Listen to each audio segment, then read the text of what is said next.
Kirahoje ko ari we yamuhaye nimero ziwanje aca ndabakonfirma ati Alvin naranyirata original ya la vache tuke kumva bari proud n'urukundo bo barimo ariko wobo ya kawe proud ariko abandi bo babifata donc abantu ntibaramenya akazi ntibaramenya kurondera amafaranga mu bintu byose ya ariko tambwe mu bintu byose si byose donc ibintu bishoboka yatuye kavuze ibishoboka wowe nawe kuvuga ibyaye cyaragorana kubera nyene urumva umuntu yubatse ariko tambwe kubera yabigize nk'akazi twaramurondeye abarubatse yaje amakuru ansumira numvise ko afite umugore n'abana kandi bo bana izo ni information nk'afite sinzi ko ari ukuri ariko kumva yuko ndose umuntu supporting kugira impano yanje iduge abantu babi donc ba supporting kugira na jewe mbere neza mu buryo bwo kuduza impano no muri vyose yego muri vyose ya ntakonti cyambabara ariko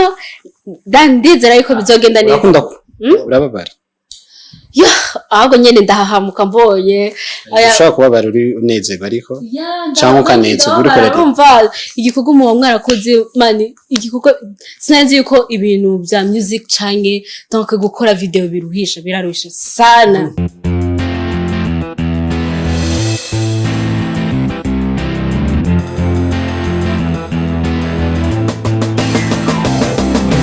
Yes, bakunze open mic. My name is Patrick. Ndikumwe n'umuririmvyikazi mushasha. Akazina mwitwa bana? Tasha Oda. Oda. Yeah. Biba bimeze neza cyane.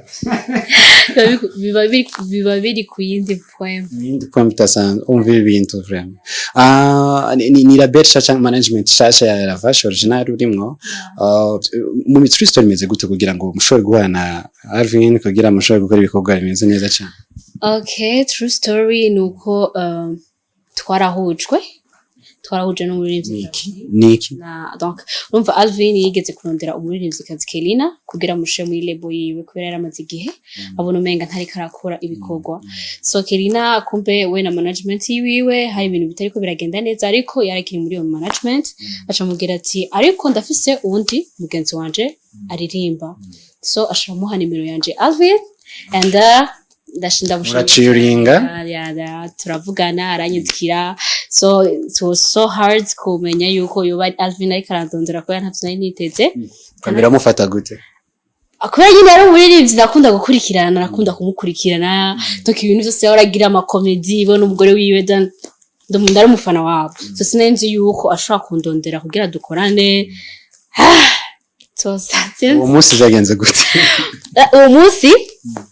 icambere nararungikiye abagenzi banje babaririmbyi nyene shaka kuba baririmbye nyene bake nyene shaka kuba tuzinanye ndagetse ni mundabire ko iyi nimero ari Alvin vya vrai ko wari undi muntu rimeze nk'indoto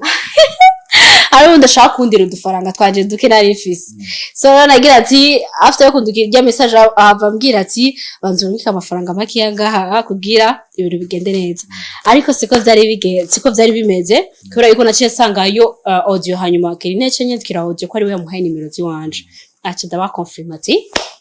Alvin naranyirata original ya la vache nubwo mbigize indirimbo imwe kandi nziza witeze iki niteze ko abantu boshigikira umwana w'igihugu kubera yuko n'ukuri ahubwo nyine hariho n'aka video nabonye katambo sinzwe byari bimeze so tambwe umva indirimbo yanje ni old man n'umuntu nyene nakuze umuntu nyene ari mature so rero kugira turondere tambwe ni kubera yuko donc mu Burundi abantu benshi bari compliqué baba bashaka gukora akazi bakaba yumva umenga yagiye muri rya movie ko acting ibintu nyene bibaho ubuzima busanzwe then tweko turakora kugira dukuremo ubwo abandi bantu tuke kumva bari proud n'urukundo bo barimo ariko wobo kawe proud ariko abandi bo babifata donc abantu ntibaramenya akazi ntibaramenya kurondera amafaranga mu bintu byose ya ariko tambwe mu bintu byose si byose donc ibintu bishoboka yatuye kavuze ibishoboka wowe nawe kuvuga ibyaye ya ni byose so tambwe urumva Alvin bari bafitanye contact ko twaravanye muri groupe turaraba donc abantu benshi twasaba yuko boje muri video umva byaragorana kubera nyene urumva umuntu yubatse ariko tambwe kubera yabigize nk'akazi twaramurondeye abarubatse yaje amakuru ansumira numvise ko afite umugore n'abana kandi bo bana ibyo ni information nyafite sinzi ko ari ukuri ariko so if video irasohotse imeze neza nako ndabwira niki witeze muri rusange hari abakobwa benshi nkuko namye ndayivuga kuva kera gushika no munsi baza ari indirimbo imwe kabahita canke zibiri mu nyuma bakazimira ntubone iyo bagiye wowe kukora iki okay jewe ikintu twndakoresha mbere ndasenga kora yuko uryoga cyane nkuko waronse manager so ikintu ca mbere ndasenga okay nkanakora okay ni ya nsengera mu CLM baba we numva kuririmba ni dream okay ni ikintu namye nkunda ni ikintu namye nkora kuva nkiri mutoya so rero kumva yuko ndose umuntu supporting kugira impano yanje iduge abantu babi donc ba supporting kugira na jewe mbere neza mu buryo bwo kuduza impano no muri vyose yego muri vyose ya yeah ego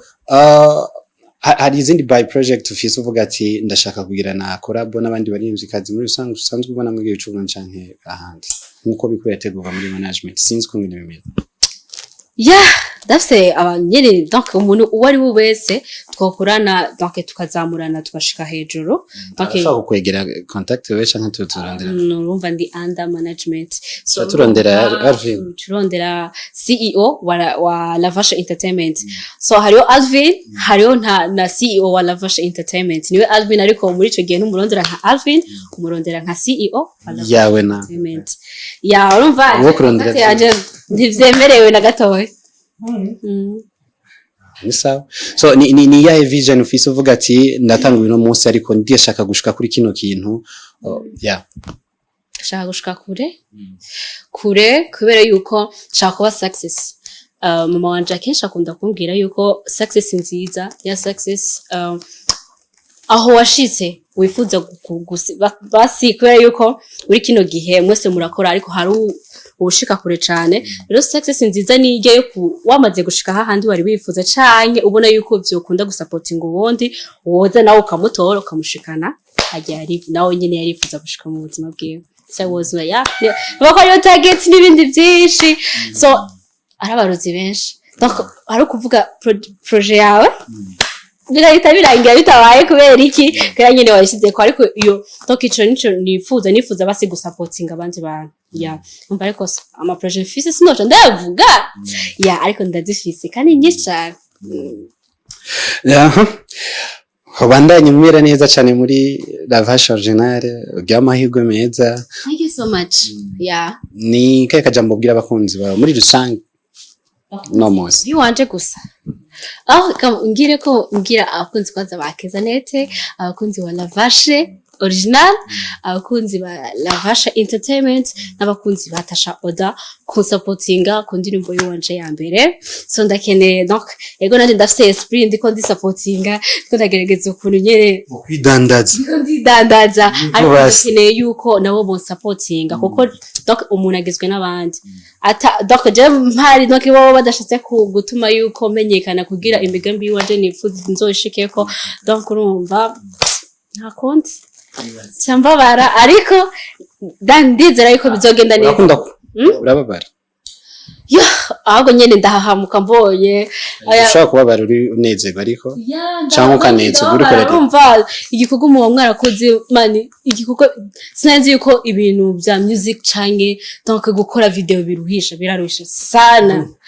sana rero kumva yuko wakoze basanga rero umuntu bice biba n'ikibazo kugira ngo agende gusupporting umwana w'igihugu vraiment uco umenga n'ibintu bitumvikana n'umwanya wakoresheje usanga bigoye. Ndagushimiye cyane. So ndagushimiye cyane ikiganiro ni open mic. Asante sana tuzohura ikindi gihe nibaza ko itazomara ukwezi kumezi bitarasohora kugira abantu bamanze karimbo kamwe nkadukanga turashaka n'izindi ukora rero muri dufise a project nyinshi muri Lavasha turakora stock turakora stock umva rero ikintu gihari sio uvuga ati hashikira ibi manager niwe avuga ati okay ubu hashikire gusohoka iyi kanatsinda ko turabaririnzi batatu urumva umurese bafise period yiwe asoreramwo kandi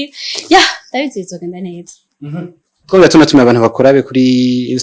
Instagram ni Tasha Oda, TikTok ni Tasha Oda. Donc